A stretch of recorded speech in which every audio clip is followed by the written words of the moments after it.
Welcome to அன்பு Sudha kitchen. சுட சுட மணக்க மணக்க இன்னைக்கு நம்ம கிச்சன்ல ஸ்பெஷல் பிரான் கீ ரோஸ்ட். நல்லா ஃப்ரெஷ்ஷான இறால்களை எடுத்து தாராளமா நெய்யை ஊத்தி அந்த மசாலா வாசனையோட சிவக்க சிவக்க வறுத்து எடுத்தா ஆகா, அந்த வாசனைக்கே ஒரு தட்டு சோறு எக்ஸ்ட்ரா இறங்குங்க. பார்க்கவே டெம்டிங்கா இருக்கா? அப்ப கண்டிப்பா இதை ட்ரை பண்ணி பாருங்க. நான் 200 கிராம் இறால் எடுத்திருக்கேன். அதை ஒரு பவுல்ல மாத்தி கொஞ்சமா மஞ்சத்தூள், இதுக்கு தேவையான அளவு உப்பு ரெண்டையும் சேர்த்து நல்லா பிசைஞ்சு ஒரு அரை மணி நேரம் தனியா ஊற வச்சிருங்க. இப்படி ஊற வச்சு நம்ம வறுக்கிறப்ப அதோட சுவையே தனியா இருக்குங்க.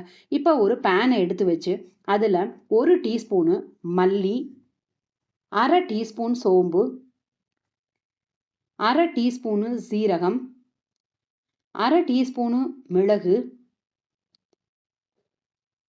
1/4 டீஸ்பூனும் கடுகு, 1/4 டீஸ்பூனு வெந்தயம். வெந்தயத்தை கொஞ்சம் கம்மியாவே போட்டுக்கோங்க, கசப்பு தன்மை வரும், அதனால கொஞ்சமா போட்டா போதும். இதை கை விடாம வறுத்துக்கணும். அரை டீஸ்பூனு கசகசா, அதையும் சேர்த்து வறுத்துக்கணும். இதை வறுக்கிறப்ப மிதமான தீயில வறுத்துக்கங்க, கருகாம இருக்கணும். அப்பதான் அந்த வாசனை நல்லா இருக்கும். இப்ப பாருங்க, வறுத்து எடுத்துட்டோம். இதை நல்லா ஆற வச்சு மிக்சி ஜாருக்கு மாத்திக்கங்க.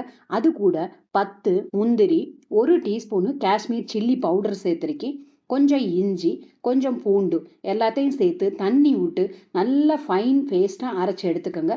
இப்போ ஒரு பேன்ல 1 டீஸ்பூனு நெய்யை விட்டு நாம பிரட்டி எடுத்து வச்சிருக்க இறாலையும் இது கூட சேர்த்து நல்லா ஒரு 5 நிமிஷம் வதக்கி விட்டீங்கன்னா போதும். ரொம்ப நேரம் இதை வேக விட்டுறக்கூடாது, அப்புறம் பார்த்தீங்கன்னா ரப்பர் மாதிரி ஆயிரும். அதனால 5 நிமிஷம் வேக விடுங்க, போதுமானது.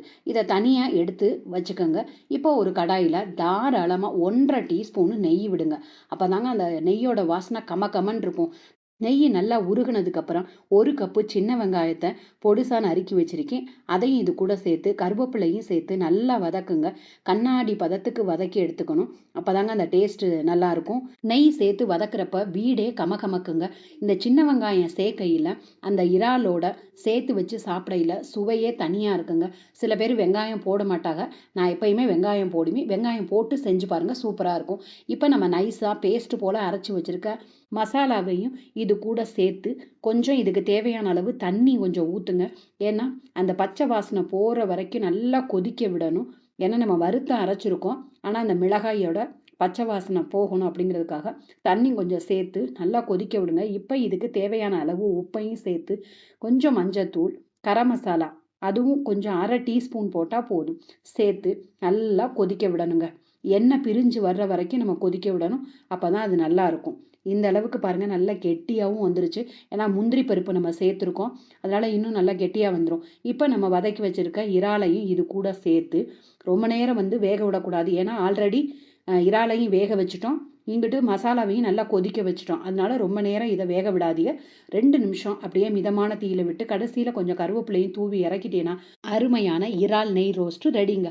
இதை சுட சுட சாதத்தோட வச்சு சாப்பிடுங்க, அல்டிமேட்டா இருக்குங்க. அவ்வளோ டேஸ்டா இருந்துச்சு. இதை உங்க வீட்டில் செஞ்சு ட்ரை பண்ணி பாருங்க. உங்களுக்கு பிடிச்சிருந்துச்சுன்னா எனக்காக லைக் பண்ணுங்க, ஷேர் பண்ணுங்க, சப்ஸ்கிரைப் பண்ணுங்க. மீண்டும் சந்திப்போம்.